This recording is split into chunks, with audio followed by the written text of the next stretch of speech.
As I'm sure you know, I'm now the Ukip Brexit spokesman under Paul Nuttall. Brexit does not mean Brexit. Brexit means exit. What does it mean? Brexit means exit! Now, we won the referendum because Nigel was the best communicator in that campaign.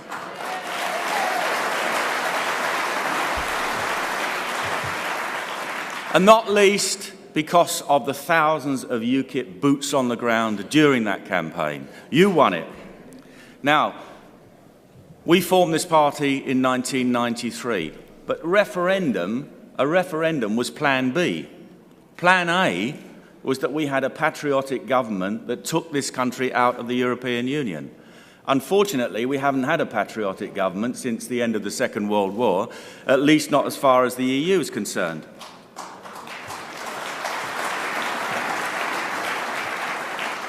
And we now have a situation where the decision by the people has to be implemented by two houses of parliament that predominantly don't want to do it anyway. We have a Prime Minister who was a Remainer, and if Remain had won, she would have been telling us that it was the best result and the best thing for us. And there was a Home Secretary, was an enthusiastic enforcer of EU legislation. And as Prime Minister, she is still allowing EU legislation to come through the pipeline from Brussels and to be enforced. Now, we cannot underestimate the determination of the Remainers in the Houses of Parliament to delay and impede and even to reverse the decision of the referendum. And we all saw Tony Blair on the television this morning, I'm sure. Why can't he just leave us in peace and go and live in America on the proceeds of his blood money?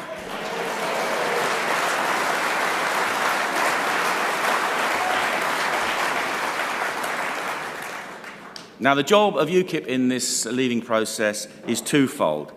It's to describe the means whereby the UK could leave the EU as quickly and as cleanly as possible, and to monitor and scrutinise and hold to account the government during that process. Now, the greatest asset we have in that struggle is for Paul Nuttall to be elected as an MP for Stoke Central on the 23rd of February, and for him to represent the Leavers on the floor of the House of Commons. So please do everything you can to help Paul get elected. And I think that when he becomes MP, we should have a thank you party for Jeremy Corbyn, just so long as he doesn't bring Diane Abbott. Now, let me describe UKIP's policy on leaving the EU. But before I do that, let me say something about Mrs May's approach. Now, the accepted wisdom is that we can only leave the EU by means of Article 50. Well, that isn't the case. But even so, it only takes an email or a note to the Council of the European Union to trigger it. It could have been done by David Cameron before he left office.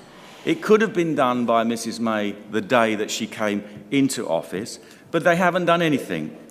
Months later, we still haven't triggered Article 50. And we now face 2 years of protracted negotiations with an EU that doesn't want to negotiate with us in order to arrive at Mrs May's fabled good deal before we can actually leave. During that 2-year period, not a single EU law will have been repealed or amended. A stream of new EU laws will have come through the pipeline from Brussels. And we would have had almost 3 years from the date of the referendum to the day we leave of uncontrolled mass immigration in which hundreds of thousands, if not millions of people, will try to get in under the wire while they still can. Now, eventually, this mythical deal will be presented to the European Parliament and to the Council of the European Union, and both of those bodies can reject it if they wish. Our own Parliament can reject it if they wish. Now, what happens next? Well, under Article 50, the negotiations can be extended indefinitely by the mutual agreement of all the member states. And of course, they don't want us to leave anyway. Or we could just leave unilaterally anyway. So maybe we should just do that now.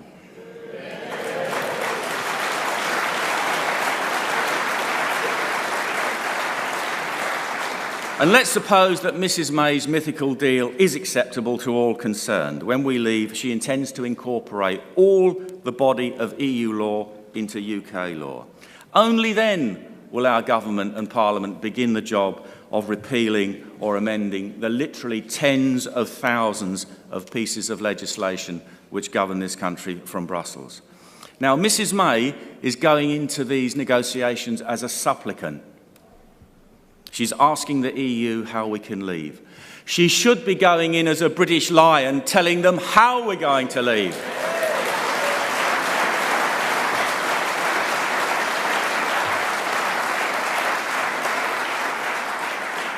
So now let me describe how Mrs May and her government could take Britain out as quickly and as cleanly as possible. First of all, forget Article 50.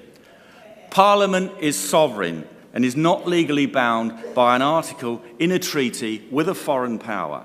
Let me summarise how we should go about it. As a first step in leaving, not a last step, as a first step, let's repeal the European Communities Act 1972.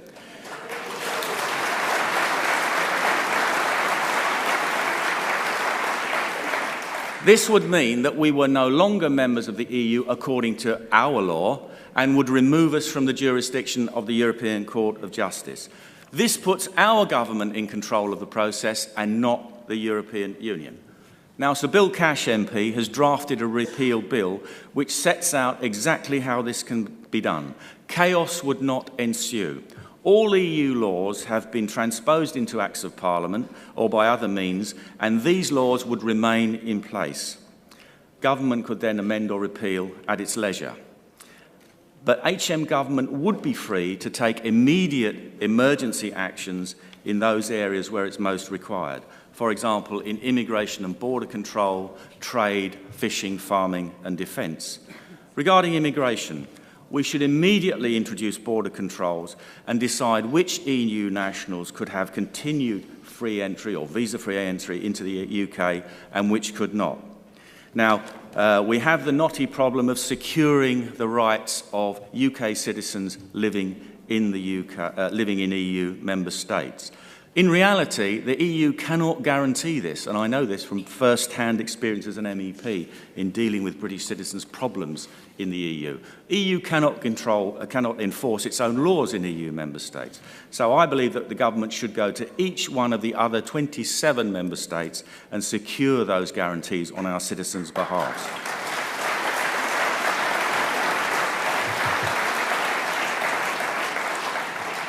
Now, regarding trade, this is not a complicated issue. There are two options.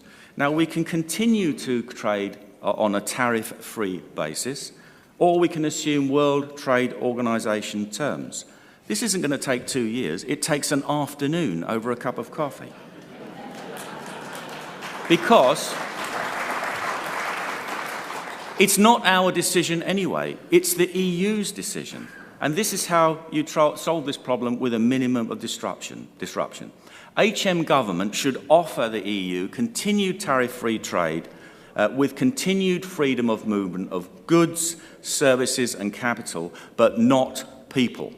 In terms of trade itself, nothing changes, and we don't need to do anything more. The EU can accept it or reject it.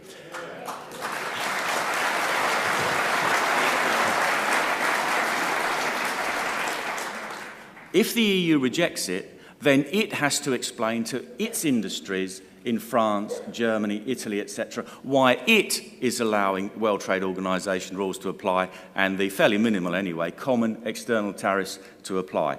Now, I'm being asked to move on, but I'm going to beg your indulgence for a couple of minutes because I think this is a very important subject and I know that you're all eager to hear it. So please give me a couple more minutes. HM government should immediately repeal the common fisheries policy and take back our territorial waters.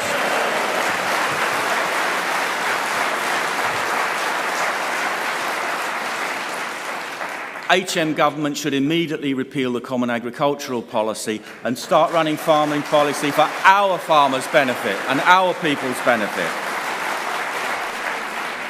We should immediately disentangle ourselves from the common security and defence policy and put our reliance on NATO as the principal defender against external threats.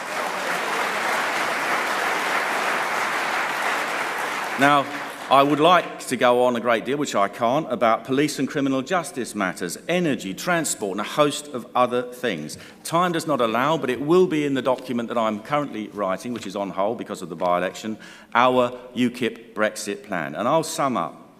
It will take Parliament literally years to work its way through the 172,000 pieces of EU legislation in place, every jot and tittle. It isn't going to happen before we leave. Most of it has to happen after we leave. If I can paraphrase Winston Churchill, the referendum was only the end of the beginning.